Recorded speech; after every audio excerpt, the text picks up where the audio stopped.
Om Namo Bhagavate Vasudevaya Narayanam Namaskritya Naram Chaiva Narottamam Devim Saraswatim Vyasam Tato Jayamutiraye. He Krishna Karuna Sindhu Dinabandhu Jagatpate Gopesha Gopika Kanta Radha Kanta Namostute Tapta Kanchana Gaurangi Radhe Vrindavaneshwari Vrishabhanu Sute Devi Pranamami Haripriye Jaya Sri Krishna Chaitanya Prabhu Nityananda Shri Advaita Gadadhara Srivasadi Gaura Bhakta Vrinda Hare Krishna Krishna Krishna Hare Hare Rama Rama Rama Hare Hare Hare Krishna. So today the topic given is some lessons from Mahabharata. So that's the topic given. So today we are going to discuss some few points or some few qualities from Mahabharata, from the personalities of Mahabharata. Mahabharata is also an extensive study of Bhagavatam.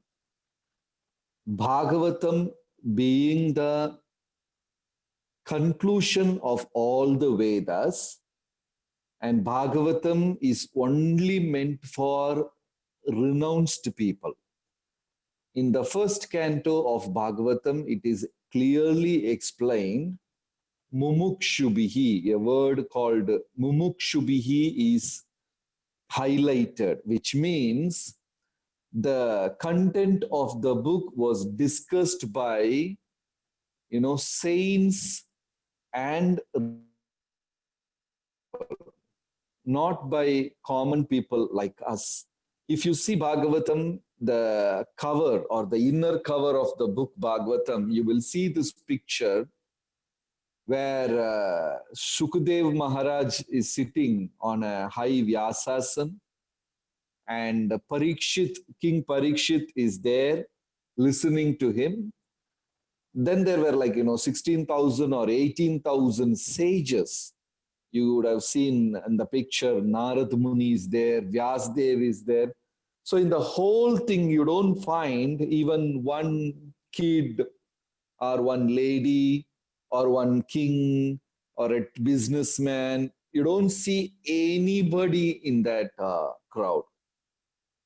So the topic was discussed only by saints who have mastered themselves, who have controlled their senses, who have mastered their minds. Only those kind of people discussed.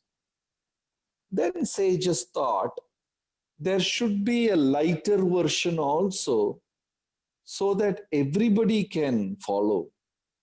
So then Ramayana and Mahabharata, these books were compiled so that more stories and philosophies nicely presented through stories, and some moral values are also added.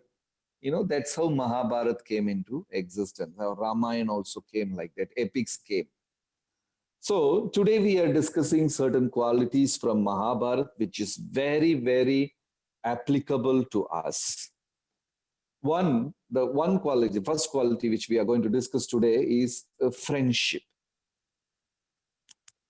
In spiritual life, even in the normal, regular, our livelihood, we need friends with whom we can open our heart, share things, and let us see how it is applicable for a spiritual person. So Mahabharata says there are two kinds of friends. One is like a shadow, and the other one is like a mirror. Mirror and shadow. First kind of a friend is like a shadow. They will follow us all the time. They are with us. You know, you can never get separated from your shadow. They're always with us, you know. And whatever we do in our life, whether it is right or wrong, they keep appreciating us. They encourage us and they always say, you are wonderful, you're good, you're doing like this, you're doing like that, you're amazing. You know, they keep inspiring us, helping us all the time. And the other kind of friend is like a mirror, you know. How much ever you perform things properly, still they will come and say, no, no, no, this would have been better like this. What you did is not perfectly okay. This is wrong, that is wrong. You know, always trying to find fault and criticize or passing comments and things like that. So there are Bhaktisiddhanta Saraswati Thakur, a very great spiritual exponent.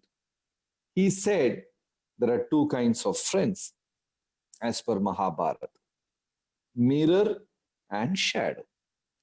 And we like only shadow type of friends and not the mirror ones, you know. And but actually speaking, the mirror ones are the ones who really help us. The shadows don't help us much. So to understand this, we are taking from Mahabharat the lives of Pandavas, and you all know. I hope that all the devotees and members assembled for this session are familiar with the characters of Mahabharat. When I say Shakuni, when I say Draupadi, when I say Yudhishthira, I assume that all the listeners are very well aware of these personalities. So Pandavas, there are totally five: Yudhishthira, Bhima, Nakula, Arjuna, and Sahadev. Yudhishthira, Bhima, Arjuna, Nakula, Sahadev. Out of these five, two are very good friends. Two of them are very thick friends, you know. And many of us don't know who are those two. The two who are very thick friends out of the five are Bhima and Arjuna. That is why in Bhagavad Gita, first chapter, Krishna is using this term, not Krishna, Sanjaya is using this term, Bhima Arjuna, their names will come together. Sanjaya doesn't say Yudhishthira Arjuna, Yudhishthira Nakula, Yudhishthira Sahadeva, or Bhima Sahadeva. He doesn't say that. This particular term, Bhima Arjuna will be coming again and again. Bhima and Arjuna were very thick friends, and they share, you know. Actually, all the five brothers, they are like, you know, 1 year, they had only 1 year difference. Yudhishthira is like 1 year elder to Bhima, Bhima is 1 year elder to Arjuna. You know, they all had just one year difference. Out of these five, Bhima and Arjuna are very thick friends. They share jokes, they had fun together, and they understand each other very well. And there is a beautiful story behind Bhima and Arjuna's friendship, you know. So they are like kids, kind of a naughty kids also. When you put children to sleep, some of them don't sleep. How much ever you try hard to put them to sleep, they don't sleep. Whole night they will be like chit-chatting, and you have to scold them, and they don't sleep. So when Kunti Maharani, mother of Pandavas, after serving them dinner and when she puts them to sleep, rest of them sleep, and this Bhima and Arjuna, they'll be always talking something, like that. So that is how they are. And one day, Kunti Maharani put all of them to sleep. Then Vidura Mahatma came. So when Vidura, their uncle, when he came, he's the minister also. When he came, Kunti Maharani broke down and started crying. The shloka is there in Bhagavatam. Vipataha shantuta shashvat tatra tatra jagadguru bhavato darshanam yarhi apunarbhava darshanam. Vipataha Shantu. Vipat means accidents. Vipataha Shantu ta Shashwat. Oh, great Vidura Mahatma. Kunti is crying and saying, how many challenges I have to face in my life. How many problems are coming repeatedly again and again. Vishan, when my children were hungry, instead of feeding them food, Kauravas fed them poison. Vishan, Mahagni. They were put in fire when they were sleeping. Their tents were put in fire. Vishan, Mahagni, Purushada Darshanat. They sent so many demons to kill my children. Asat Sabhaya. They played dice in a wrong assembly and disrobed my daughter-in-law. Vanavasa Krichrita. After all this, they were sent to jungle for 12 years with a trap, attached to it. How much a mother can tolerate in her life. My children were put in danger again and again and again. Why is this happening? What is this? And when Kunti Maharani broke down and when she started crying, then Vidura Mahatma consoled Kunti and said, Kunti, don't worry. See, these are all like for time being. You should be sure that all your children, 5 of them, are all sons of Devas. Very special they are. No calamity can touch them. They're very special. They're children of Devas. And especially Yudhishthira, his son of Dharmaraj. If a drop of blood from Yudhishthira's forehead falls on this planet, earth will shatter into millions of pieces. So be sure no calamity will come upon your sons and you can be very happy.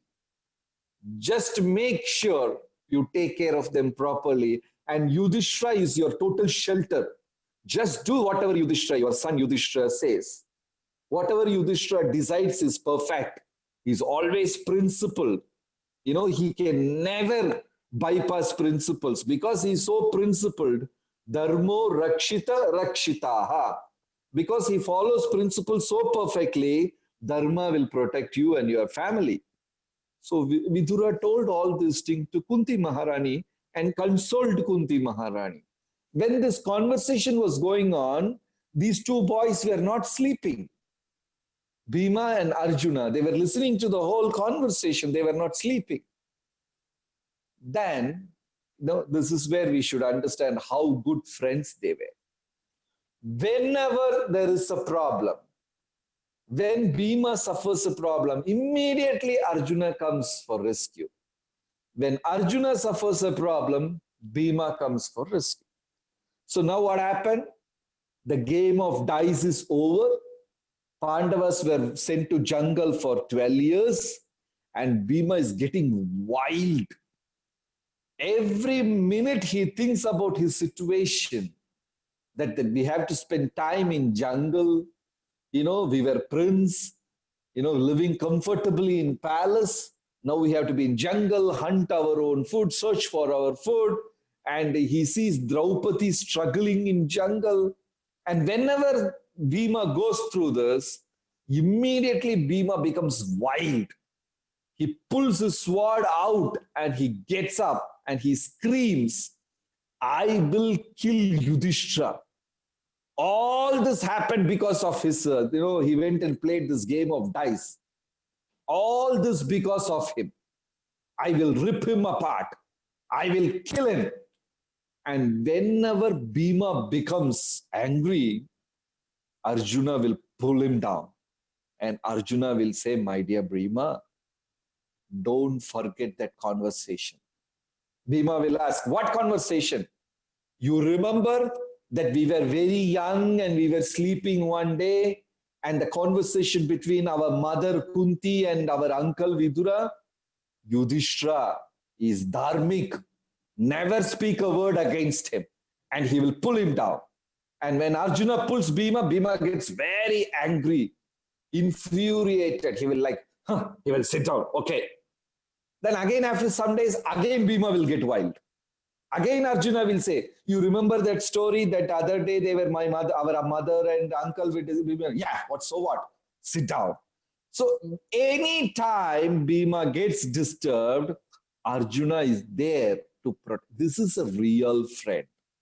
You know, really understanding that my friend is in deep trouble and pulling him back to spirituality. You know, we also have friends. Sometimes we do mistakes and they come and tell you, yeah, don't leave it, okay? Let us raise our voice. You know, we have to find this. They will instigate our ego. Actually, they're not real friends. They're like shadows. You know, they are not the real friends. But a friend like a mirror is the real friend. So this goes on. Whenever Bhima gets disturbed, Arjuna is there to calm him down, to console him, and bring him back to the original position. Then immediately he will realize his spiritual position and he will calm himself. He will, console himself, So this went on for years. Then the 13th year of their the jungle, 12-year Vanavas, and 1 year incognito, they have to hide themselves. It's a trap. And in the 13th year, if they are located, if they are found, then again the whole thing repeats. Another 12 year in jungle. This is an amazing trap created by Shakuni. He's a very special person. Nobody can think like Shakuni, So the 13th year, by the will of providence, Arjuna got a curse. He turned into eunuch. Neither man nor woman. He got this special curse. It's by the will of God, actually. So the 13th year, Arjuna became a Shikandi. Arjuna became a eunuch, neither man nor woman, a in-between thing. So Arjuna was devastated. See, there are many men in this satsang listening to the talk. How many of the men will be ready to drape a sari, wear a sari, and walk on the street? Or whatever ladies' dress. How many men will be ready to wear it and walk on a street? But nowadays, women wear men's clothes and they walk. There is no problem. But I don't think men will wear women's clothes. And can they walk? Their ego or whatever it is will not allow. So if common people, if normal people are facing so much of difficulty, mental this thing, imagine the situation of Arjuna, who had fought battle with Lord Shiva, who had fought battle with almost all the kings on the planet and won over them and been victorious. Such a powerful Kshatriya becoming a eunuch, neither man nor woman, and 1 full year he has to live like that.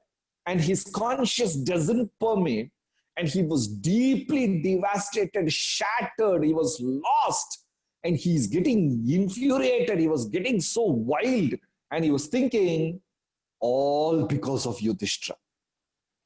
If Yudhishthira had not played that game, why would I be suffering like this?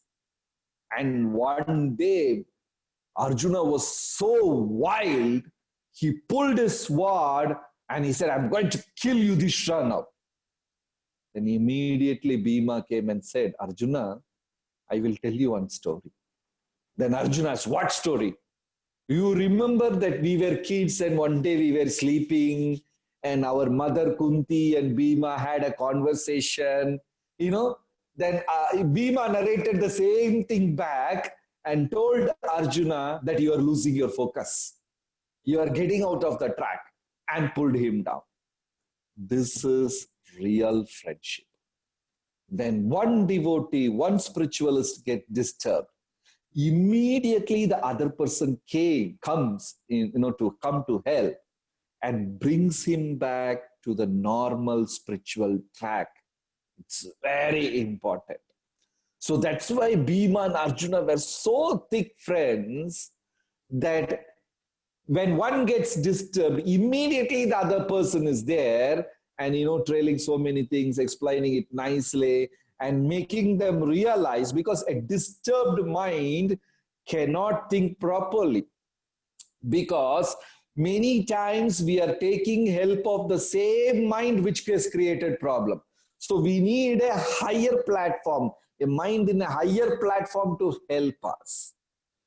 So this way, Arjuna and Bhima had a wonderful relationship throughout. When Bhima gets into trouble, Arjuna is there to protect. When Arjuna gets into trouble, Bhima is there to protect. And we need at least one friend like that in our Krishna consciousness, where we can comfortably open up everything. And that friend is also very matured, handles it nicely, and connects it to Krishna consciousness. And when that friend gets into trouble, I go to his help and understand the situation very matured way, then connect it to Krishna consciousness. This is very, very important. And if we have that kind of a friend in Krishna consciousness, then my spiritual life is smooth, or at least it's protected, and I can be so sure and I am blessed. And if I don't have that friend where I can open everything up and really trust him, that means I am unfortunate if I don't have a friend like that. It is very important that we have a person in our life who can go really deep into our life and find out where the problem exactly lies. I remember a couple went in front of their spiritual master, and they were like blaming each other, and they presented a problem, a complaint to the spiritual master. And the complaint is this: they bought a new car. And this happened in Middle East countries. They bought a new car. And things are highly restricted in Middle East countries. In the car, you cannot keep Krishna's picture. All devotees do. Sometimes they keep Krishna stickers or some pictures inside the car. They put stickers of Hare Krishna mantra, quite natural. So they bought a new car. And the wife is so adamant and stubborn that she wants to have a Krishna small murti in the car, in the front, And the husband is dead against it. Both of them are devotees. Husband is telling, no, I have to take the car for garage, for washing and so many things. And those people, they don't like, they will break it. This happens in Middle East, in few countries, this happens. If you have any Hindu god's picture and you take your car for a service station and they just tear it off, they just break that thing into pieces. They don't permit anything like that. This happens there. So the husband says, I don't agree with this because I have to take this car and these people will insult or do that, and that will turn into an offense, and I'm not ready, so I'm not going to keep Krishna's murti in the car.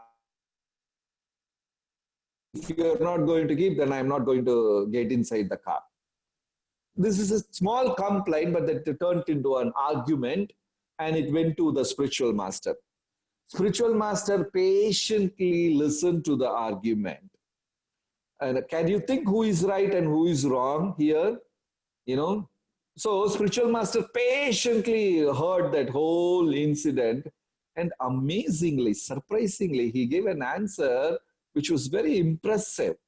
The spiritual master said, the problem is not about the car or Krishna's murti or the service station. No, the problem lies in between you, and you are in a competition that who should listen to whom.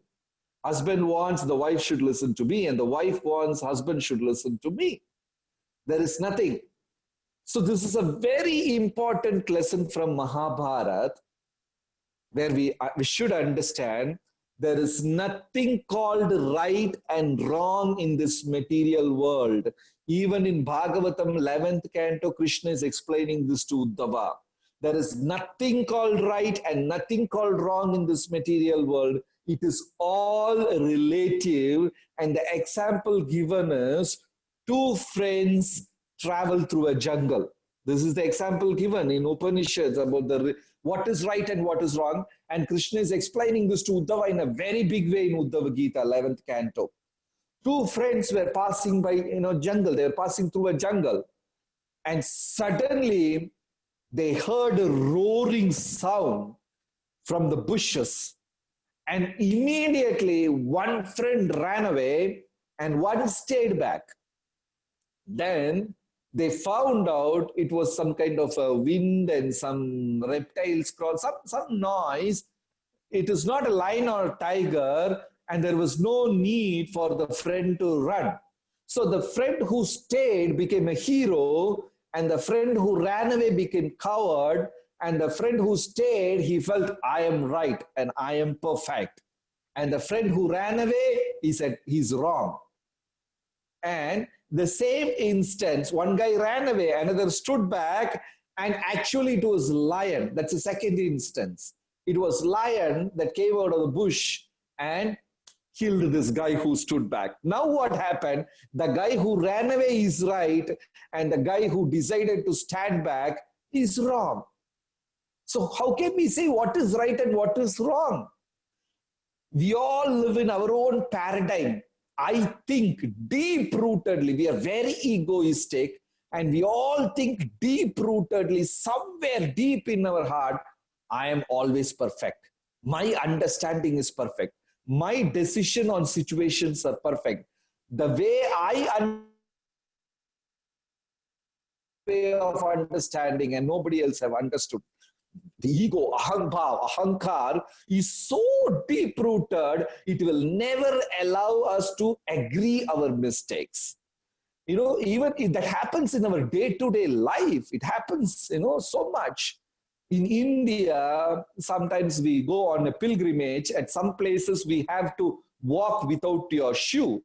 Govardhan Parikrama, and so many parikramas, so many holy places, we walk without shoes. And sometimes there are thorns and sharp stones and things like that. Then if it pricks, what will we say naturally? We will say, the thorn pricked me. This is an example given by Acharyas. The thorn pricked me, which means the thorn came running in search of you and pricked you. Is it the thorn pricked you or I stabbed the thorn?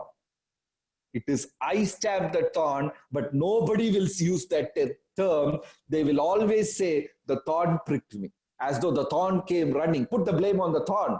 Actually, I went and stabbed the thorn. This is ego.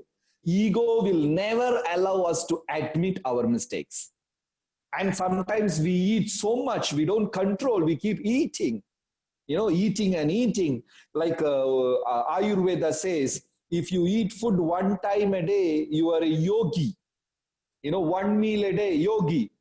If you eat 2 meals a day, we are bogi. Bogi means enjoyer, a person who wants to live his life comfortably.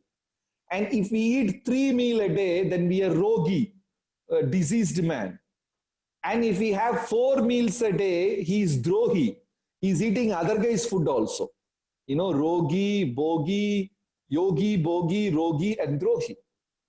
So actually, sometimes we take so much of food and we put on. Then what happens? My dress had become small. My shirt became small. My dress, put the blame on the dress. So this is ego, which will never allow us to accept our mistakes. A very genuine humility is required to go in front of others and say, yes, I did that mistake. I would like to correct myself. Simply, it is humility. So right and wrong in this material world is always relative, and that is explained beautifully in Mahabharata through Akshaya Patra's story. Draupadi got this special blessed Akshaya Patra, which can supply unlimited food. It can supply unlimited food, and this is given from, she got it from Surya Dev. This is a special one. Every day morning after sunrise, it can produce any amount of food. Then after sunset, finally Draupadi finishes her meal and she washes the pot and keeps it upside down. Then you can't get anything out of that pot. Then you had to wait for the next day's sunrise. This is the blessings which she got through the Akshaya Patra, through this pot. So Pandavas were happy in the jungle. At least Bhima was very happy in the jungle. He could get whatever he wants to eat. And one day, the great sage Durvasa came. So, there is no one in this world who were not cursed by Durvasa. Only two people got blessings from Durvasa. One is Radharani and Kunti Maharani. Only two people got blessings. Everyone else got cursed from Durvasa. Durvasa is a very strange, complex personality. How much ever you try to please him, that will end up in a curse. You go in front of him, it will be a curse. You go behind him. Sometimes even in our houses, we have certain Durvasas. Very difficult to please them. How much ever we try, they will fight with you. So Durvasa is like that. So Durvasa is going to come. But Draupadi already finished her meal and she had put it upside down. But Yudhishthira didn't realize it. He said, oh, great sage, Durvasa is coming for lunch and we are very happy. And, he's not only coming alone, he's coming with, thousands and thousands of his followers. It is a great, great blessings to feed saintly people. That is the only way we can please them.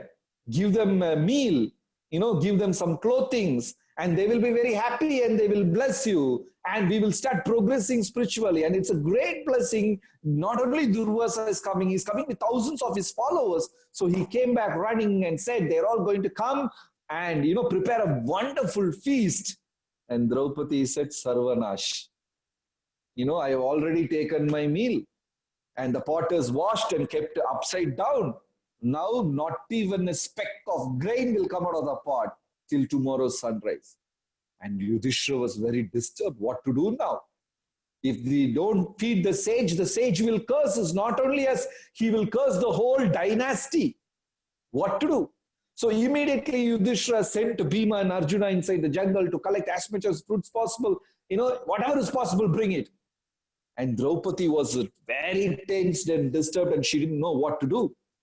And as usual, she prayed to Krishna. And Krishna appeared. And Krishna screamed and said, Draupadi, I'm very hungry, please feed me. And Draupadi said, don't pour oil in the fire, Krishna. I'm already struggling. I don't know how to solve. And you are also asking for food. I don't have any. No, I'm very hungry. Durvasa, forget about Durvasa, feed me first. But there is nothing for you to eat. Bring the pot. Then Draupadi brings the pot. And there is a small, tiny speck of prasad, whatever grain left. And Krishna takes it. Yasmin tushte jagat tushta.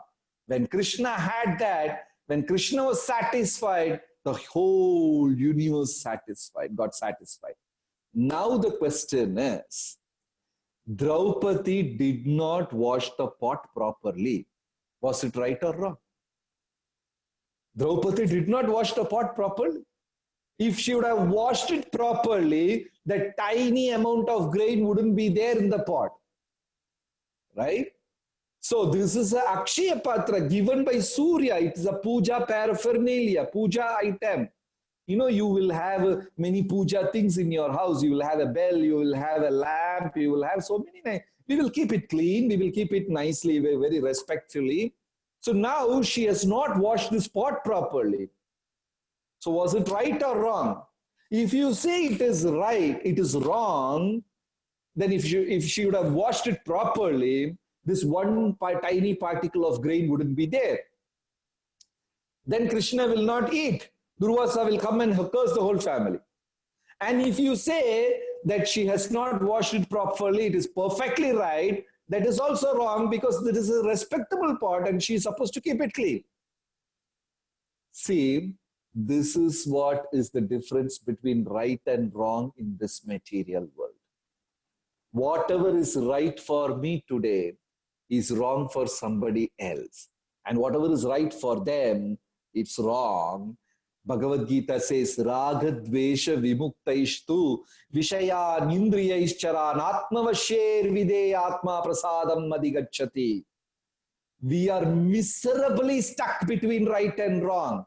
Raga and dvesha, likings and dislike, attachment and hatred. I like blue color, I don't like black color. Why? There is no reason. Someone likes green color so much, somebody likes red color so much, and the green wala says green is the topmost color. But why? No reason. I want my life to be like this, and somebody says that is completely wrong. This is the difference between right and wrong. It is always relative. So we can never blame a devotee in our life.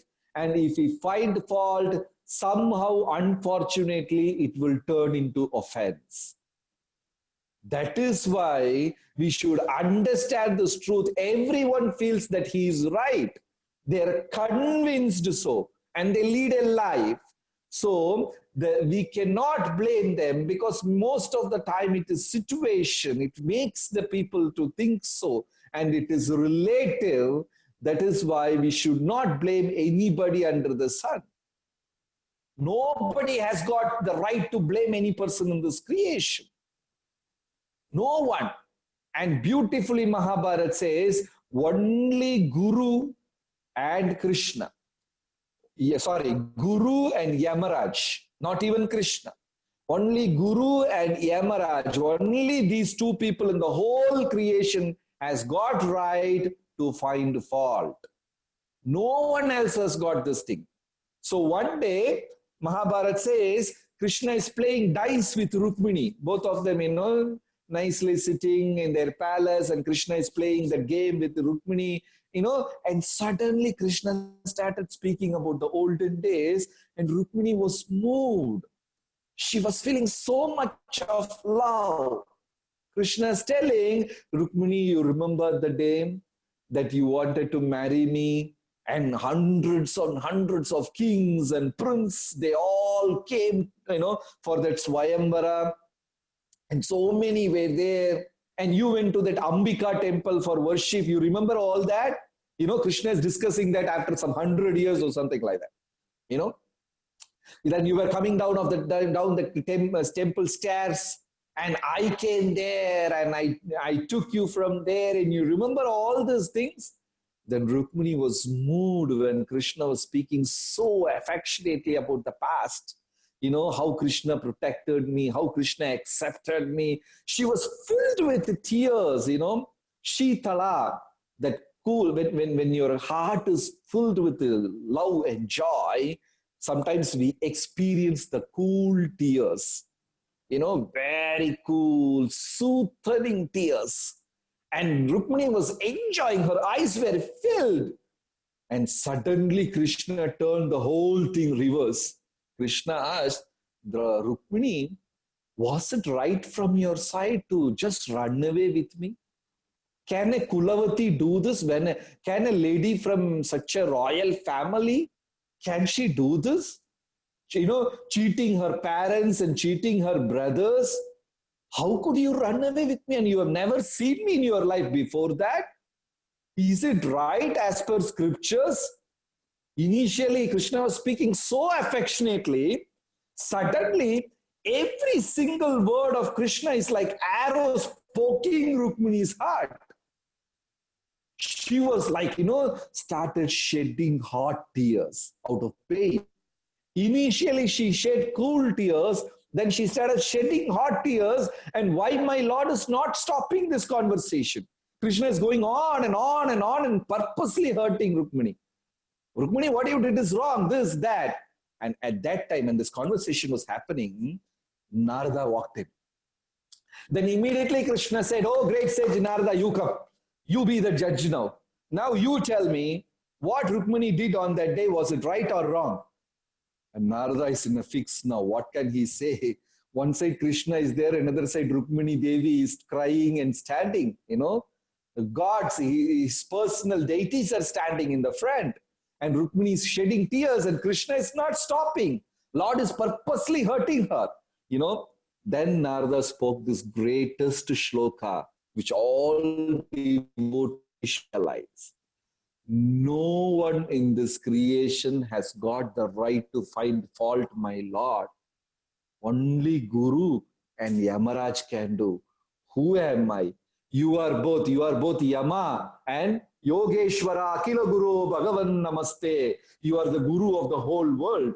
As well as you are Yama. You are everything. You can do whatever you want. I am just a sadhu. He said this shloka and slipped away from the place.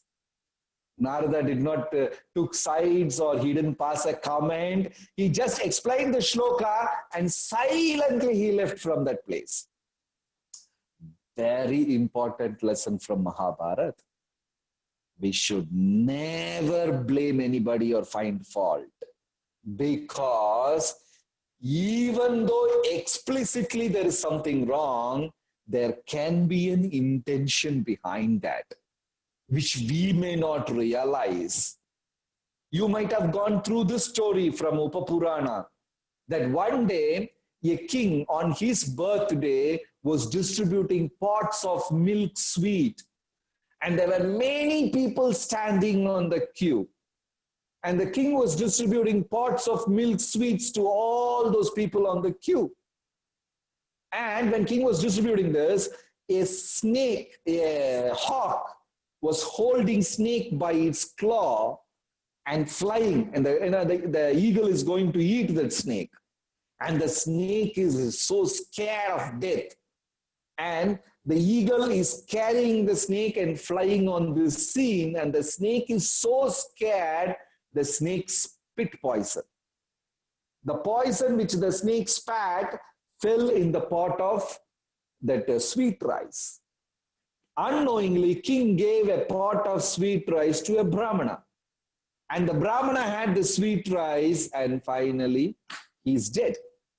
Now Yamaraj is wondering on whose account I will write this sin.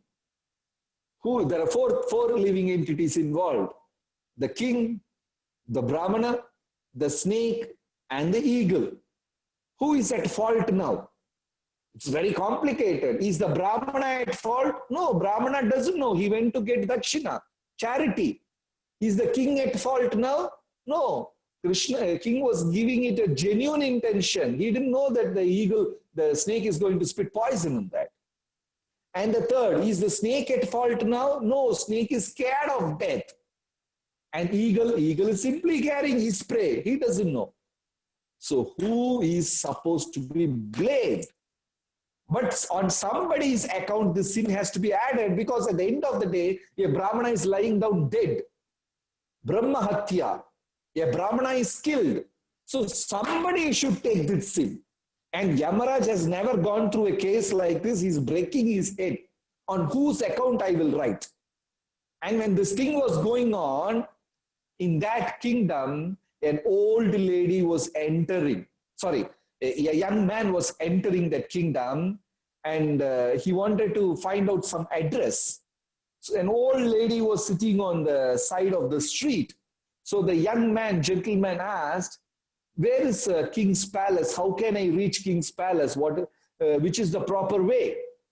Then the old lady said, oh, the king who gave that poison thing yesterday and killed that Brahmana. Are you talking about that king? Okay, you go directly straight in this direction, and his palace is there. Immediately, Yamaraj wrote that sin in that old lady's account. Because he was wondering on whose account he will write. He will add that sin. But this stupid lady, she was sitting over there and simply for no reason blamed the king. And immediately, the Yamaraj, he wrote that account of sin in that old lady.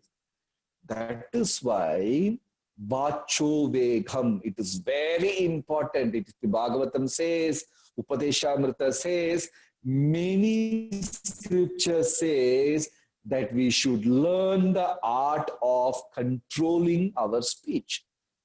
Every word, every syllable pronounced from our lips has got an effect.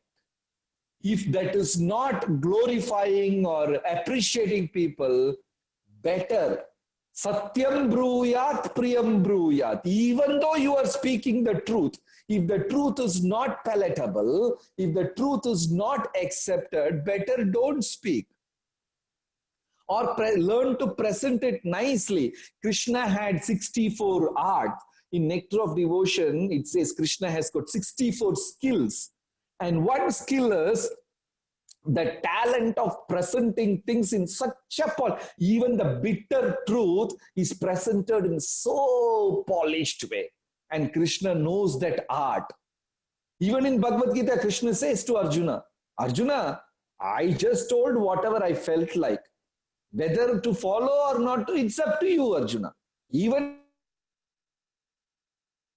beautifully Krishna is marketing. Not one shloka Krishna says, obey me, do what I say. This is better for you. He doesn't say. Krishna says, I heard from saintly people like this. That is why I am instructing you, Arjuna. Asita, Devala, Vyasa, all those great men, they spoke like that. He said like that. Scriptures are telling like that. I think this is, I believe so. Very polished way, very smooth and sweet. How beautifully Krishna presents.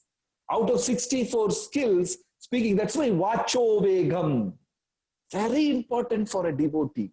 The art of talking, how to speak, how to convey the message. These things are very important. And Krishna, he also practiced that. He also practiced that. He became a part of Pandavas. And the relationship which Krishna had with Pandavas, amazing. When Rajasuya Yajna, when Yudhishthira Maharaja planned Rajasuya Yajna, Krishna was the chief guest of that Yajna. That's fire sacrifice. He was the chief guest. And kings from all the 8 directions were invited. Not only kings, even devas like Brahma, Shiva, Narada, Indra, they were also invited. All of them were invited. And Krishna went there. He was a chief guest. Then he went and asked Yudhishthira, such a great festival is going to happen. A ceremony, Loka Kalyanartham, a ceremony for the benefit of all 3 worlds it's going to be. Can I do some seva? Can I also get involved? Can I do some seva, service? Then Yudhishthira said, my lord, you are the chief guest. How can you do seva? We are supposed to serve you. You are the chief guest. You are the guest of honor. We are all there to celebrate you and worship you. You, please, my lord, don't ask these kind of questions. Then Krishna said, no, I also want to be part of this event. Please give me some seva. And Yudhishthira was feeling so bad. How can I give service to my lord? We are supposed to serve the Lord. How can I serve? How can I ask Lord to serve? Then Krishna said, no, okay, some seva I need.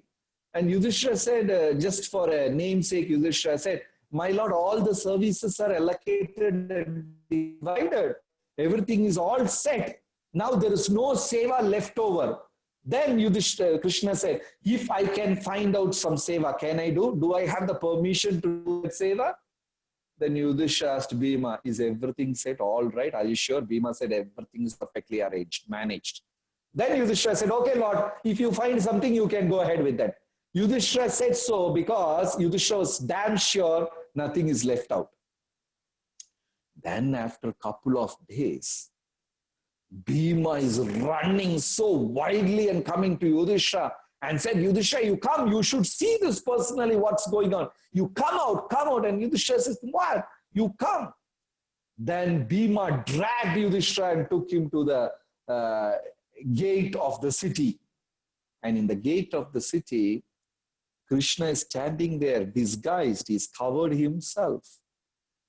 And when Brahmanas and the prince and the kings and ministers and sages, when they're all coming, Krishna is bowing down to them and collecting their shoes and keeping it in a shoe stand.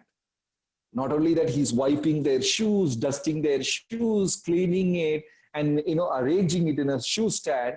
And they're all entering the yajna arena, the place where yajna is performed. And he is doing that. And Yudhishthira was like beating on his head and saying, my lord, what are you doing? Right?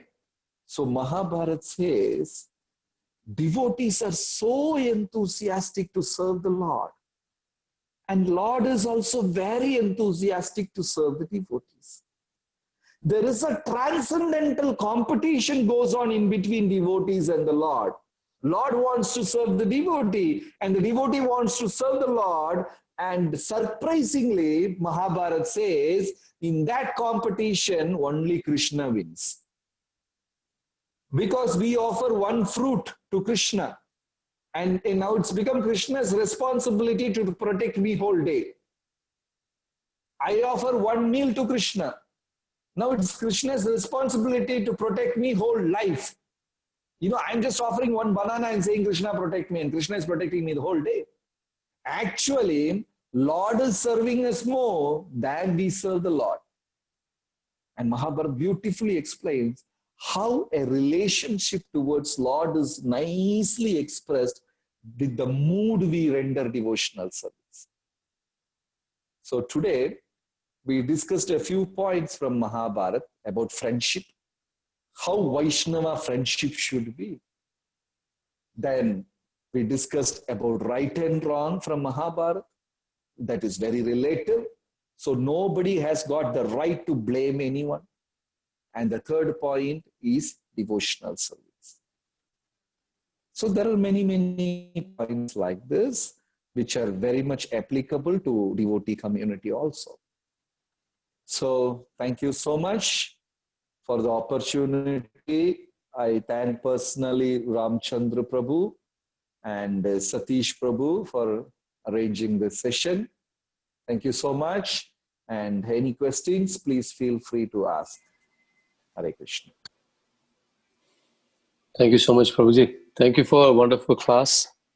And it's a wonderful topic, very thought-provoking. So anybody else, anybody have any questions, you can ask, unmute yourself and ask directly, or you can type in that chat. I can read it for you. Please go ahead. Hare Krishna, Prabhu. Hare Krishna. Beautiful class. Very nice class, Prabhuji. Thank you for that. So you spoke about devotional service. I just wanted to know which devotional service is most dear to Krishna and why. Okay. There are two aspects to this question. One is, no seva is higher or no seva is lower. Any seva rendered with love consistently, you know, very important. Some people do amazing seva, then you don't see them for months together. You know, that is wrong. Ahaituki apratihata yayatma suprasidati. Unmotivated, unconditioned devotional seva. Without expecting any result, but stable. Stability is very important. Committedly rendering it again and again and again. There is a beautiful devotee called Andal in South India, in Sri Sampradaya. There are 12 acharyas. You know, they are called Alvars. Out of Alvars, one was a lady, Andal. And her seva was making a garland every day. That is all. Sometimes when you compare yourself with the volume of seva she did, it's nothing great. She was offering one mala, one garland every day. But she was doing consistently. She was putting all her meditation in that. She was putting all her affection and love in that. So, seva, there is nothing called big seva, important seva, less important seva, great seva. Any seva done with love, consistently and unconditioned without expecting is a great seva. Then our acharyas give a different explanation.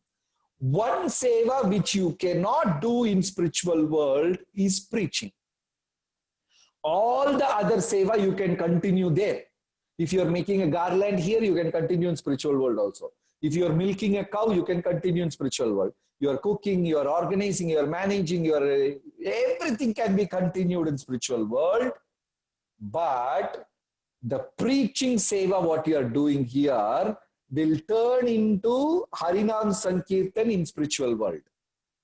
There we don't have to go and preach because everybody is a pure devotee to whom you are preaching. So this seva is not there in spiritual world, and that will turn into Harinam Sankirtan, chanting of the holy name. So that is why some acharyas say this is the seva which you can do only in material world. So do as much as possible. Apart from that, all sevas are equal. Is that clear? Hare Krishna. Yes, Prabhuji. Thank you so much. Yeah. Hare Krishna. Hare Krishna Prabhuji. Hare Krishna Prabhuji. Hare Krishna ji. Prabhuji, you said that no one has a right to balance, no one has a right to blame anyone under the sun, and you gave two exceptions, Guru and Yamraj ji. Can you please expand on this? Like Guru we can understand, but Yamraj ji, so just please expand. Thank you, Prabhuji. Yes, Yamaraj is the master of karma, the final Raj is a beautiful, because 12, Bhagavatam says 12 among, Yama is one among the 12 great saints. 12 Mahajanas, perfect personalities whom we can follow. Great, wonderful devotees, amazing personalities, personification of purity. And Yamaraj's name comes in that list. So originally his name was Dharmaraj. Very humble sadhu, very polite sadhu. Such a wonderful person, Dharmaraj. So when during creation, when Krishna Bhagavan was allotting seva, he told fire god, take care of fire. He told sun, moon, this, that, every seva was allotted, and Dharmaraj came little late for that meeting. He came delayed. So all sevas were allotted, and only seva left out is karma department, which nobody wanted to touch. That seva is like putting someone in fire, throwing them in dungeon, in jail, beating them, whipping them, torturing them. That is that seva. Imagine you are having a program. There is cooking seva, there is garland making seva, there is receiving guest seva, all that. But there is one seva, it's like, screaming and shouting and making the people to come in the queue and, organizing, managing, bossing them. And if they don't do that, you have to charge a fine, penalty for that. If that is a seva, nobody will be willing to do that. So when karma department came, neither Lord Shiva, not Brahma, nor Lord Indra, nobody wanted to take it up. Because it is like, throwing people into fire, boiling oil, killing them, beating them, ripping them apart. And Dharmaraj came late for the meeting. Then Krishna asked, my dear Dharma, one seva is left over. Can you take it up?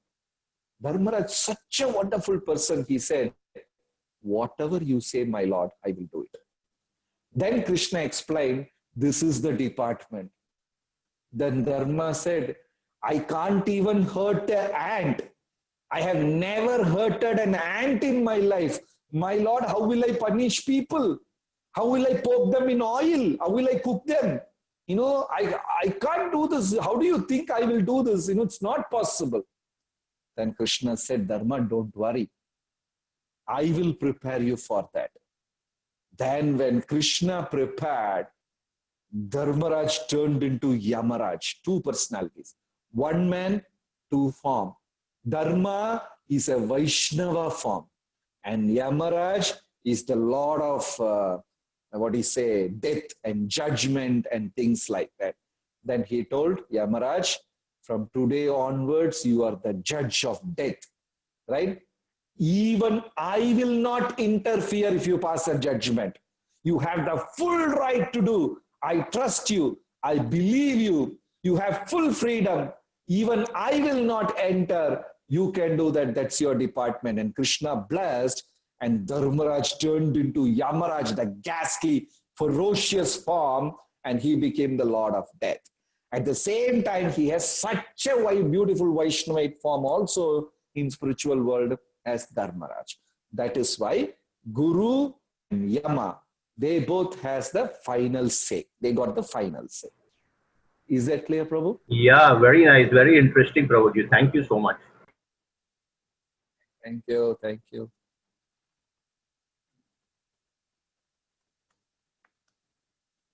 Prabhuji, Krishna, Okay. you said that Krishna said that I will not interfere. Then in the Ajamila case, how did the Vishnu Dutas were superior? There they interrupted, na? They intervened. Na? So how do we understand that? They interrupted when Ajamila chanted Krishna's name. When Krishna's name is chanted, when Tulsi Mala is there, then they come. Otherwise, they don't come. Okay, The moment Prabhuji. a person becomes devotee, then the file is transferred to Krishna. Then Yamaraj doesn't take control of it. Yeah, thank He you. just Thank you. transferred the case to Krishna. Yeah, got it, Prabhuji. Thank you. Thank you so much. Hare Krishna. Hare Krishna, Hare Prabhuji. Krishna. Yes. We have been saying like anger is a very bad quality, or overeating is not good. So as for Bhima's case, we have he has like eating qualities as well as becoming angry. So do we consider that angriness is to be transcendental because he's a pure devotee, or how do we Yeah. take it?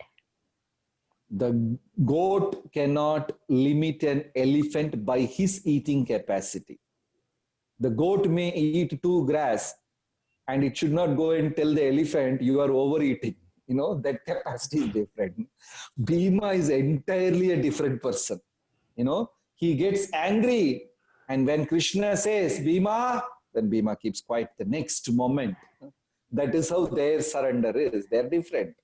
Their personality is different. Their capacity is different. The way they do things are different. We cannot compare them with ourselves. Our things are entirely different. Thank Is you, that okay? Prabhuji. Thank you. Thank you. Hare Krishna, Prabhuji. I have one Hare Krishna, question. Prabhu.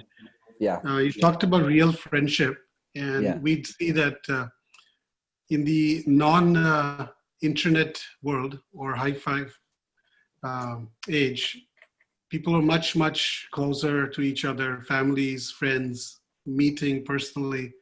And with the new age and with mechanisms through which it's very easy to get in touch with people, that people have become far away now.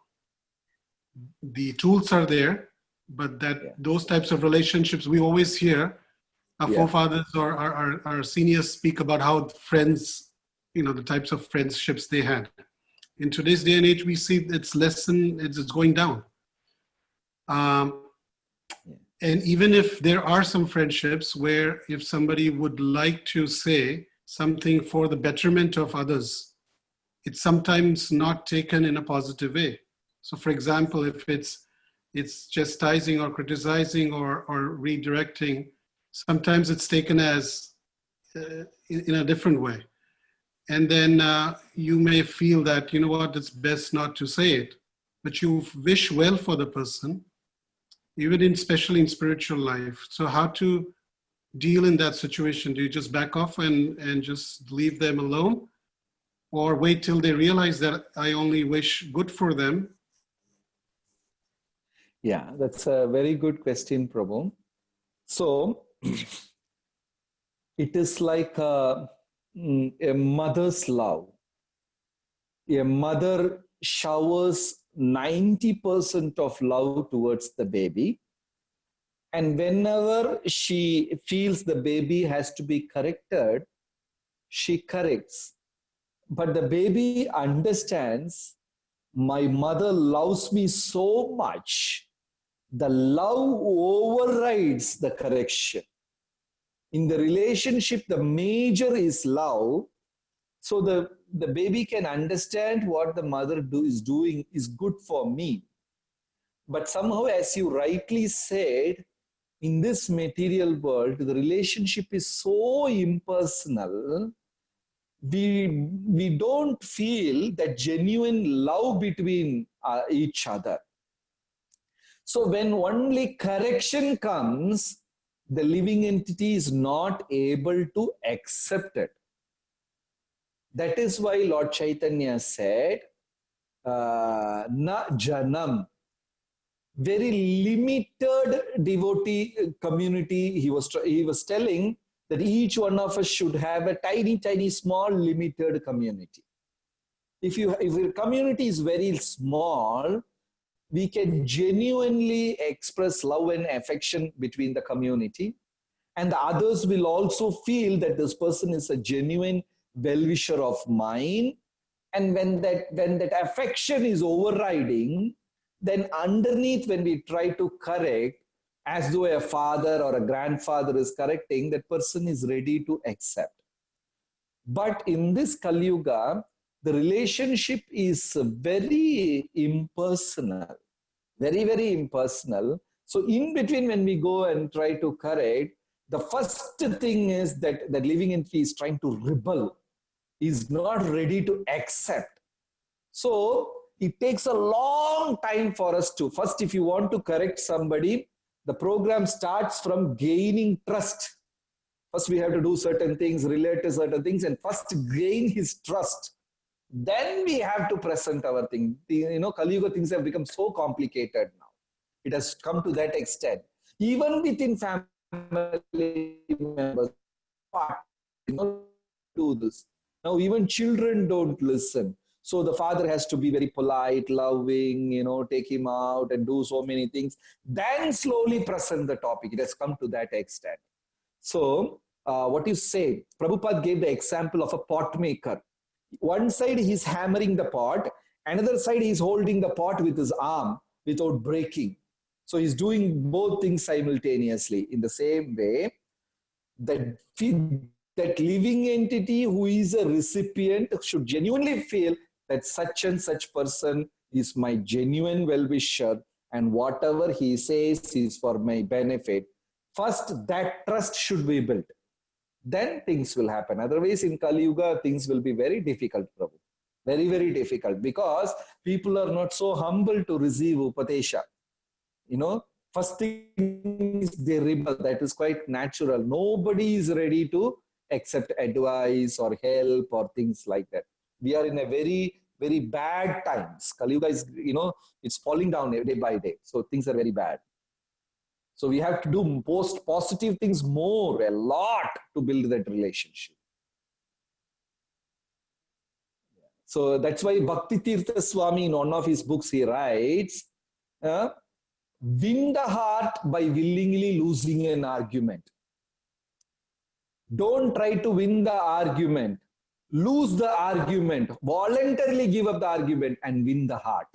Once we win the heart, then we can push whatever we want later on. So that is how it works. Hope the question is answered. Yes, very much. But an extension to that is that if you leave the argument, right, it may be taken as acceptance of our faults. Yes. So initially, like Krishna agreed to all the false arguments of Arjuna. Arjuna stated so many things. Krishna remained silent. He didn't. One full chapter Krishna did not speak. He allowed Arjuna to speak. And all that false argument. Lord Chaitanya heard false theory from Sarvabhauma Bhattacharya for 7 days, day and night, 24/7. Sarvabhauma Bhattacharya was speaking all nonsense, all wrong theory. And Lord Chaitanya patiently heard with a smile. Then even Sarvabhauma wondered whether Lord Chaitanya is understanding or not, whether he is able to receive what I am saying. Then he went and asked. So they allowed wrong thing to exist for some time. So they will think, in your context, the opponent will think, yes, what he feels is right. But at the same time, because you have admitted his false theory, mentally he will start having a respect to you. Once the respect is strong, then you can go back and say, you know, you told that thing the other day, no, Prabhuji, actually that was not right. You know, and very politely we can. It's a long journey, Prabhu. It's not like one day we can solve things. It's a long journey. Takes time. Thank you. Thank you, Prabhuji. Thank you. Hare Krishna, Prabhuji. Dhanuj pranams. Thank you so much. Very, very wonderful class and enlightening points. Do you have time for one more question, or is it late for Darshanarthi? Yeah, one question. Okay, so see, we hear this about fault finding and not blaming anyone so many times in the lecture again and again, and how we are accountable for anything, whatever we say.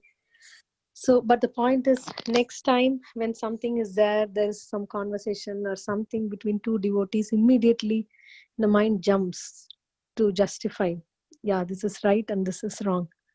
So how to, at that point of time, really put a break and, understand that this is not good for me to judge. And then, I'm no one to find fault. Why that doesn't come at that point of time? So first we should understand offense works in 3 levels. One is offense committed unknowingly. That is a very mild level. Second is offense committed knowingly, little more severe.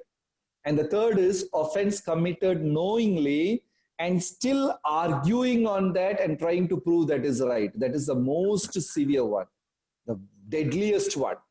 Knowingly we have committed something and keep on justifying and trying to prove. So these in 3 levels it works. So Krishna says, be very conscious, use your mind and intelligence. There's a shloka in Bhagavad Gita. In every action, try to use your mind and intelligence. And this is where the Prabhupada's teachings are taking a very, very big role. Now, when you say that I know this, I have been keep listening to this, and again I'm doing, that means my intelligence is weak. Even though I know, but what to do? I'm helpless. Some kind of a force is pushing me to do that again. Again, I fall, which means intelligence is weak. So to make intelligence more powerful than mind, very good sadhana, very deep study of Prabhupada's scripture, strong, healthy association, these things are required again and again. Back to basics. There is no new trick. That's the same old thing, but we have to do it lively, consciously, put effort more and more. My today's chanting should be better than my previous day's chanting. In this way, we have to increase. There is no shortcut. Is that clear? Yeah, thank you so much, Prabhuji. Very, very enlightening association. We're very grateful for ISKCON Bergen County to organize this and let us all participate. Thank you, Prabhu. Hare Krishna, Hare Krishna, Prabhuji, do Prabhu. we have time for one? Thank you so much for your wonderful lecture, Prabhuji. Thank you so much. Thank you. Hare Krishna. Hare Krishna, Prabhu. Swatimaji has one question. Hare Quick Krishna, question. Prabhuji. Yeah. Yes, thank you so much for the wonderful lecture, Prabhuji. You mentioned that, nothing is either good or bad, and it's always relative. But in the material world, we see sometimes, that things appear bad. So, for example, if crimes are committed against a woman, or, there are so many news articles about it. So, how do we understand that it is relative? Yes. It is a very deep insight on that fact. Scripture says definitely harming women is wrong. So scripture gives a very clear instruction. That means it is clearly wrong. Because scripture says what are things which are explicitly wrong. That is also said like that. I kill a cow and eat the meat, and how much ever I try to justify, there is no justification. It's obviously wrong. Committed sin means wrong, right? So this is committing a crime against women is very clear that it is wrong, 100% wrong. Now, the insight goes deeply. How much percentage that living entity or also was part to be that wrong? How much percentage of mistake is there from that living entity's part also? So in this way, the sin is shared a little bit, maybe 90% on the man who killed and 10% on the woman. She did not follow certain things like that. So those kind of deep insights goes on, that karma is built, and that is all Yamaraja's duty. He does that. But certain things are obviously wrong, where scriptures very clearly says these things we should not do. So committing crime against children, crime against women, crime against animals, old people, these things are obviously wrong. So there is no relativity to it. But in deep inside, that person may also may or may not carry a slighter percentage. Is that clear, Mataji? Thank you, Prabhu. Yes. Yes, thank you for clarifying. Thank you. Yeah, Hare Krishna. My question was almost like that when you talked about relative, wrong and right are relative. It's basically, again, four regulative principles are also, for some it's okay and some it's not okay. So I guess you explained it just now, also that part. So it covered. Yeah. Thank you. Prabhuji, Hare Krishna. Prabhuji, when you said that, can I ask, Prabhuji? Yeah. Yeah. You said that, Prabhuji, in this, whenever we are talking, if it is truth also, we shouldn't talk if it is bad about the other person. It should be politely, sweetly explained so that that person can realize it. The human nature is always to react. When you say, hello, my dear, automatically other person will say, yes, what can I do? When you say, hello, then the other person says, what? Then he's called, hey, then he will, hey. That is a human nature. Just like a rubber ball, it just bounces. Human are like that. You speak politely, they will speak politely. When you raise, they will also raise. This is how the things are in this world. That's human psychology. So when you go and try to find a fault, immediately they feel he's a master, I am below him, and they try to retaliate. So Satyam bruyat, priyam bruyat. That's what Krishna practiced in Bhagavad Gita. How sweetly, how artistically, he could convert the whole understanding of Arjuna.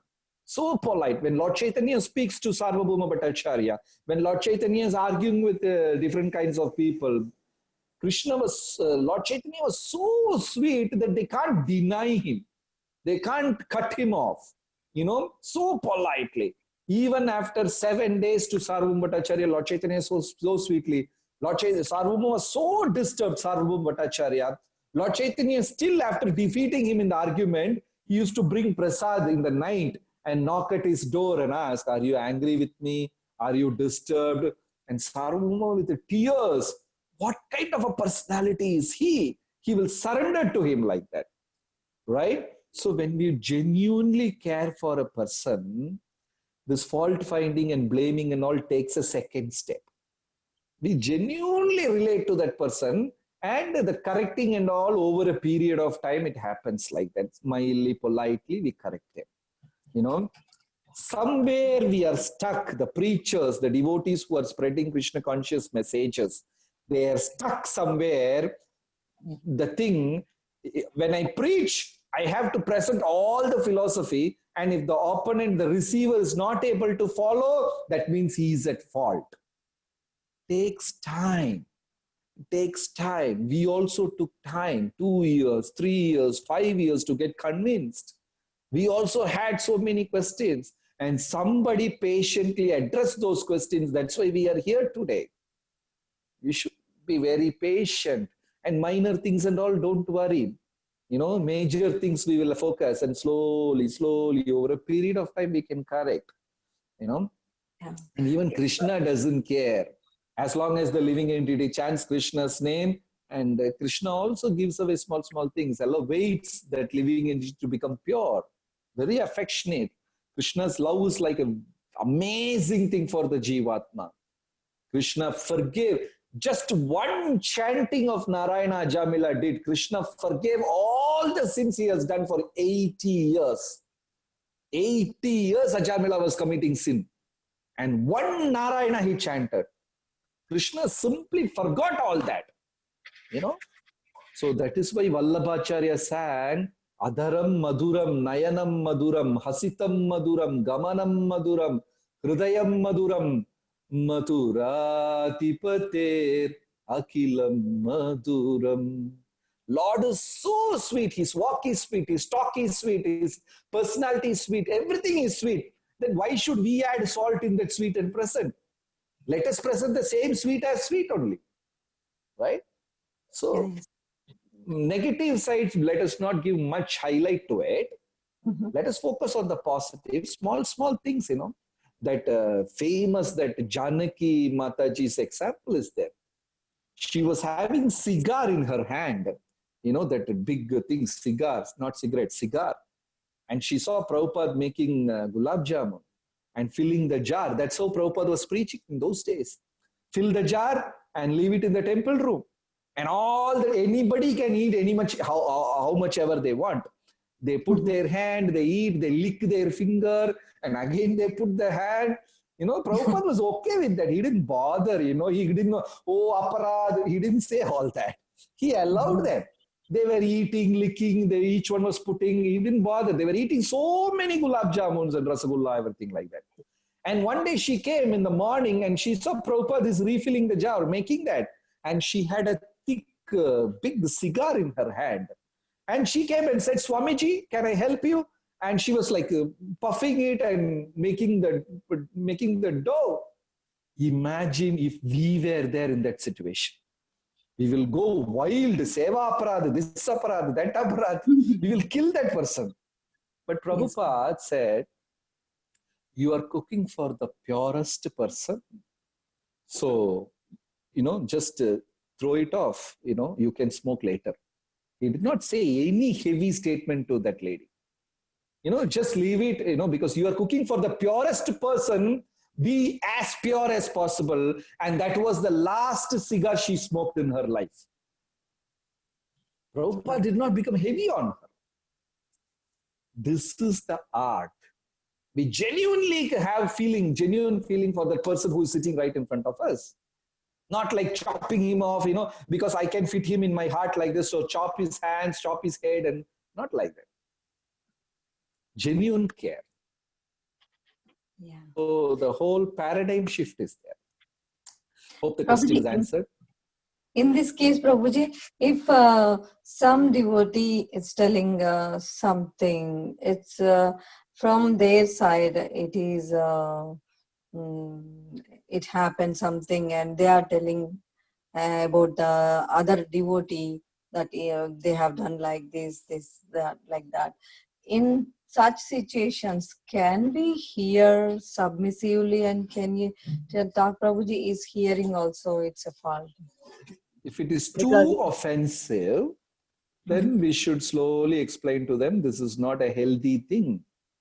If there are milder things, then we can hear patiently and tell them it's okay, let us also forgive them, and it's not a big thing, serious thing. It depends on the incident. If it is a milder one, we can always get along.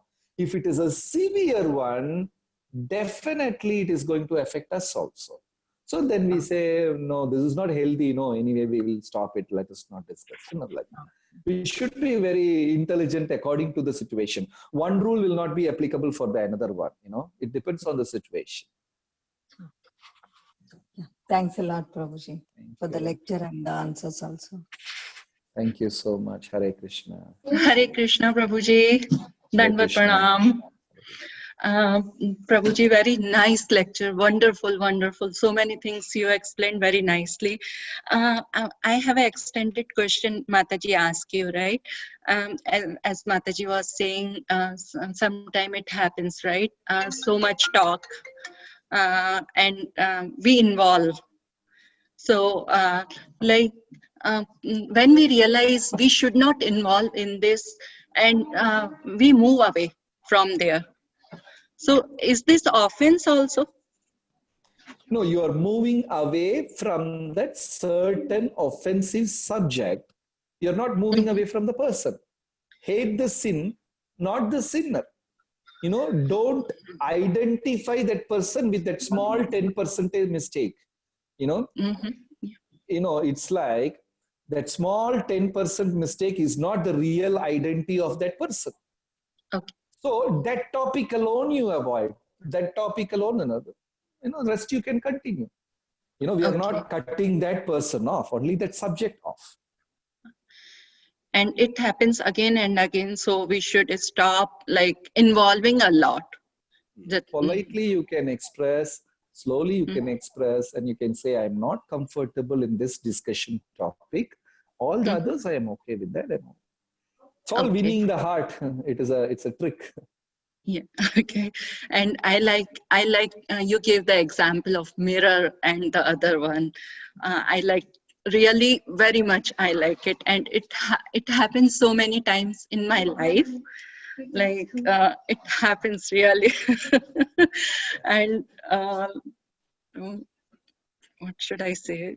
It's really Mirror nice. are the real friends. Yeah, Bhakti mirror are the Siddhanta real. Saraswati Thakur said, the man who has hurted me more is my real eye opener. So if nobody is hurting Bhakti Siddhanta Saraswati Thakur, Bhakti Vinod Thakur said, wake up in the morning, take your own shoe and beat yourself. Bhakti Vinod Thakur said. So the man who hurts us more is like our guru, because whatever good thing you do, he will try to find a fault out of it. He has got the expertise. So we keep correcting that fault and one day we'll become perfect. Yeah. So it's good. Yeah. Thank you. Thank you so much, Prabhuji. Thank you. Hare Krishna. Hare Krishna.